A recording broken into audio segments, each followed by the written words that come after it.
মহামায়া, ও মহামায়া। মহামায়া? মধুসূদন কাকা। মায়া মা। মহামায়া ডাক শুনেই বুঝেছি তুমি এসেছো মধুসূদন কাকা। আজ বাদে কাল বাড়িতে উৎসব, তোকে মনে পড়েছে। ভুলে আমি যাইনি রে। আমি যে চাকরি করি তোর বাবার কাছে, জমিদার সুদক্ষ বাণিজ্যের অনুমতি না পেলে আমি আসি কি করে বল মা? বাবা অনুমতি দিলেন শেষ পর্যন্ত? বাবু কি আর দেয় রে মা? মা জননী লুকিয়ে কাঁদেন, মায়ের মন কি আর মানে রে? সব জাঁক জমক যেন ফাঁকা হয়ে যায়। তবে যে আজ বড় এলে। ওরে মারে, নিতে এলাম তোকে। বাড়িতে যে বড় উৎসব হচ্ছে। এখন কিসের উৎসব? তোর কল্যাণের জন্য বাবুর নির্দেশে বাড়িতে এক বিশাল যজ্ঞ হচ্ছে রে মা। এতদিন পর আমার ভালোর জন্য যজ্ঞ করছেন বাবা? শম্ভুকে যেতে বলেনি, শুধুই আমাকে নিতে এসেছো? এ কি আর যে সে যজ্ঞ? তোর শান্তির জন্য আর শম্ভু বাবা জীবনের ধ্বংসের জন্য। মধুসূদন কাকা! কি করি বল মা? বাবু যে শম্ভু বাবা জীবনের ওপর খুব রেগে আছেন। বাবু ভাবেন ওই নাকি তোর মাথাটা খেয়েছে। না, মায়া যাবে না। না, আমি যাব। যাবি তুই? তোর বাবা তোর স্বামীর ধ্বংসের জন্য যজ্ঞ করছে, তুই তাও যাবি? হ্যাঁ, যাব এই অপমানের জবাব দিতে।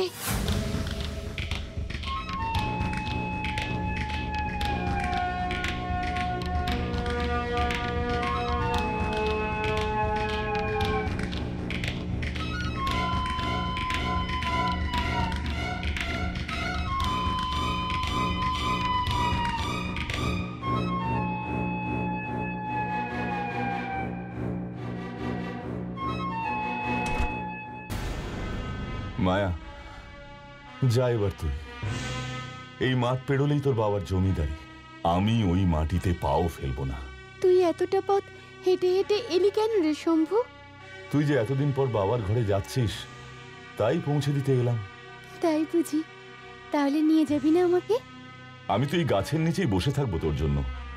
যখন তুই ফিরবি, তোকে নিয়েই গায়ে ফিরবো।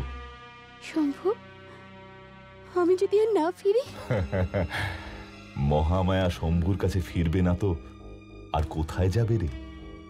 এই আমি বসলাম। তুই ফিরে যা শম্ভু, এভাবে এখানে।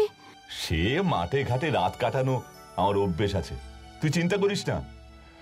তুই তো আর থাকতে যাচ্ছিস না, আমার অপমানের জবাব দিয়েই তো ফিরে আসবি। কি রে, কথা হলো রে মায়া? সূর্য যে ডোবে ডোবে, আলো থাকতে থাকতে পৌঁছতে হবে মা। এই তো মধুসূদন কাকা, চলো চলো। শম্ভু, গেলাম রে, সাবধানে থাকিস। আমি কাল ভোরেই ফিরে আসবো। পালাগান করতে করতে আজ রাতটা এখানেই কাটিয়ে দেব, তুই ভাবিস না রে মায়া। পোটলায় মুড়ি বাঁধা আছে, খেয়ে নিবি। তোকে দেখেই যেন কাল ভোরে আমার ঘুম ভাঙে।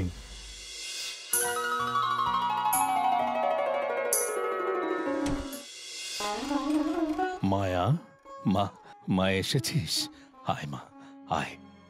দেখ, তোর মঙ্গল কামনার্থে এবার আমি কত বড় যজ্ঞের আয়োজন করেছি। 100 ব্রাহ্মণ আসছেন। মায়ার মঙ্গল কামনা করলে তো শম্ভুরও মঙ্গল হবে, তা কি তুমি সইতে পারবে বাবা? মায়া, এ তুই কি বলছিস? ভিতরে যা, পরিশ্রম হয়েছে, খাওয়া দাওয়া করে বিশ্রাম নে।